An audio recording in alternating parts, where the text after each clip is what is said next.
ജയിലിൽ കിടന്ന് ഇവിടെ ആരും ഭരിക്കണ്ട. അതിപ്പോൾ പ്രധാനമന്ത്രി ആയാലും കേന്ദ്രമന്ത്രിമാരായാലും സംസ്ഥാന മന്ത്രിമാരായാലും മുഖ്യമന്ത്രി ആയാലും ജയിലിൽ കിടന്നുകൊണ്ട് ഭരിക്കാമെന്ന് ആരും കരുതണ്ട. ജയലളിത നേരത്തെ ജയിലിൽ കിടന്നുകൊണ്ട് ഭരിച്ചിട്ടുണ്ട്. ലാലു പ്രസാദ് യാദവ് ജയിലിൽ കിടന്നു, ഓം പ്രകാശ് ചൗട്ടാല ജയിലിൽ കിടന്നു, ഒത്തിരി നേതാക്കൾ ജയിലിൽ കിടന്നുകൊണ്ട് റബ്ബർ സ്റ്റാമ്പ് ഭരണം നടത്തിയിട്ടുണ്ട്. മന്ത്രിമാർ പലരും ചെയ്തിട്ടുണ്ട്. എന്തായാലും ഇന്ത്യയിൽ അസന്നിഗ്ധമായി പ്രധാനമന്ത്രി പ്രഖ്യാപിച്ചുകൊണ്ട് ഇന്നലെ പ്രഖ്യാപിച്ചു കഴിഞ്ഞു. അതായത് ആരായാലും, ഇനി പ്രധാനമന്ത്രി ആയാലും മന്ത്രി ആയാലും ആരായാലും ജയിലിൽ കിടന്നുകൊണ്ട് ഭരിക്കേണ്ട കാര്യമില്ല. അഴിമതിക്കാരാണ് ഇതിനെതിരെ ഈ ഈ ബില്ലിനെതിരെ പോരാടുന്നതും ബഹളം ഉണ്ടാക്കുന്നതും. ശരിയാണ്, ആലോചിച്ചാൽ ശരിയാണ്. കോൺഗ്രസും ഇന്ത്യ മുന്നണിയും എന്തിനാണ് ഇങ്ങനെ ബഹളം ഉണ്ടാക്കുന്നത്? എന്താ വിഷയം? ബേസിക്കായ വിഷയം എന്താണ്? അഴിമതി നടത്തി പിടിച്ചാൽ 5 വർഷത്തിനപ്പുറം തടവ് കിട്ടാവുന്ന അല്ലെങ്കിൽ ശിക്ഷ ലഭിക്കാവുന്ന ഒരു കേസാണെങ്കിൽ, അതുപോലെ വലിയ കേസാണെങ്കിൽ 1 മാസം ജയിലിൽ കിടക്കേണ്ടി വന്നാൽ സ്വാഭാവികമായിട്ട് മന്ത്രിസ്ഥാനം പോണ്ടേ? എന്നോട് ചോദിച്ചാൽ 1 ദിവസം കിടന്നാലും എടുത്ത് കളയണമെന്നാണ് പറയണത്. കാരണം എന്തിനാണ് ഈ അഴിമതിക്കാരൻ നമ്മൾ ചുമക്കുന്നത്?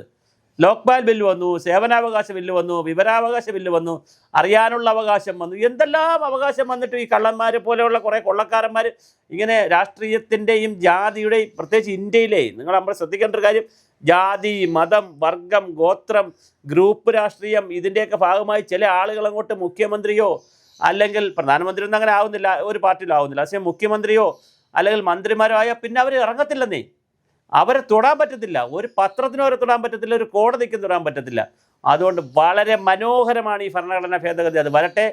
ഇത് ഇരുതല ഉള്ള ഒരു വാളാണ്. ഇത് ചിലപ്പോൾ പ്രതിപക്ഷത്തിനുള്ള ഭരിക്കുന്ന സംസ്ഥാനങ്ങളിലെ മുഖ്യമന്ത്രിമാർക്ക് മന്ത്രിമാർക്ക് ബുദ്ധിമുട്ട് വരുമോ എന്നുള്ളതൊക്കെ വേറെ വിഷയം. അത് അങ്ങനെ പ്രയോഗിക്കുമെന്ന് വിചാരിച്ച് ഏതെങ്കിലും രാജ്യത്തിന് നിയമം ഉണ്ടാക്കാതിരിക്കാൻ പറ്റും. ഇപ്പോൾ സംസ്ഥാനം ഭരിക്കുന്ന ആളുകൾ ഒരു നിയമം പഞ്ചായത്ത് രാജിനെതിരെ ഉണ്ടാക്കുമ്പോൾ സ്വാഭാവികമായിട്ട് അത് തർക്കം വരും. ഇപ്പോൾ കേരളത്തിലെ പഞ്ചായത്ത് രാജ് അധ്യക്ഷന്മാരെ കുറിച്ചൊരു നിയമം കേരള സർക്കാർ ഉണ്ടാക്കിയാൽ സ്വാഭാവികമായിട്ട് കോൺഗ്രസ്സുകാർ ഭരിക്കുന്നിടത്ത് അവർക്കൊരു ശത്രുത തോന്നും, ഞങ്ങളെ എതിർക്കാനാണ്. അത് സ്വാഭാവികം, അതിൽ കാര്യമൊന്നുമില്ല. ഈ ബില്ല് വരട്ടെ. അമിത്ഷാ വളരെ കൃത്യമായി ജോൺ ബ്രിട്ടാസിനും ഒക്കെ ഉള്ള മറുപടിയായി കൃത്യമായി പാർലമെൻറ്റിൽ ഇത് പറഞ്ഞു, രാജ്യസഭയിൽ ഇത് പറഞ്ഞു. അതുപോലെ തന്നെ വളരെ കൃത്യമായ ഒരു പൊതുയോഗത്തിൽ നരേന്ദ്രമോദി ഇത് പറഞ്ഞു. പ്രധാനമന്ത്രി ആയാലും മന്ത്രിമാരായാലും ആരായാലും ജയിലിൽ കിടന്ന് ഭരിക്കാം, ജയിലിൽ കിടന്നുകൊണ്ടും ഭരണം നടത്താമെന്ന് കരുതണ്ട. വളരെ കൃത്യമായിട്ട് രാജിവെക്കുക. അഴിമതിക്കാരാണ് അല്ലെങ്കിൽ അഴിമതി നടത്തണമെന്ന് ആഗ്രഹിക്കുന്നവരാണ്, ഭാവിയിലും അഴിമതി നടത്തിയാലും രക്ഷപ്പെടണമെന്ന് ആഗ്രഹിക്കുന്നവരാണ് ഈ ബഹളമുണ്ടാക്കുന്നത്. അല്ല, ഒരു കാര്യമില്ല. ബില്ല് പാസ്സാവട്ടെ. ഇപ്പോൾ JPCക്ക് അയച്ചിരിക്കുന്നു, ജോയിൻറ്റ് പാർലമെൻറ്റ് കമ്മിറ്റിക്ക് അയച്ചിരിക്കുന്നു. അവിടെ നിന്ന് അത് പാസ്സായി വരുമെന്നാണ്. കാരണം അത് BJPക്ക് അപ്പർ ഹാൻഡുള്ള കമ്മിറ്റിയാണ്. അത് പാസ്സായി വരാൻ തന്നെയാണ് സാധ്യത. അത് പാസ്സായി വന്ന് എല്ലാ സംസ്ഥാനങ്ങൾക്കൊക്കെ ഭരണഘടന ഭേദഗതിയാണല്ലോ, സംസ്ഥാനങ്ങൾക്ക് അയച്ചാലും വളരെ പെട്ടെന്ന് ബില്ല് പാസ്സാവും. കാരണം BJPക്ക് ഒരുപാട് സംസ്ഥാനങ്ങൾ കയ്യിലുള്ളത് കൊണ്ട് ഇത് പാസ്സാക്കി എടുക്കാൻ പറ്റും.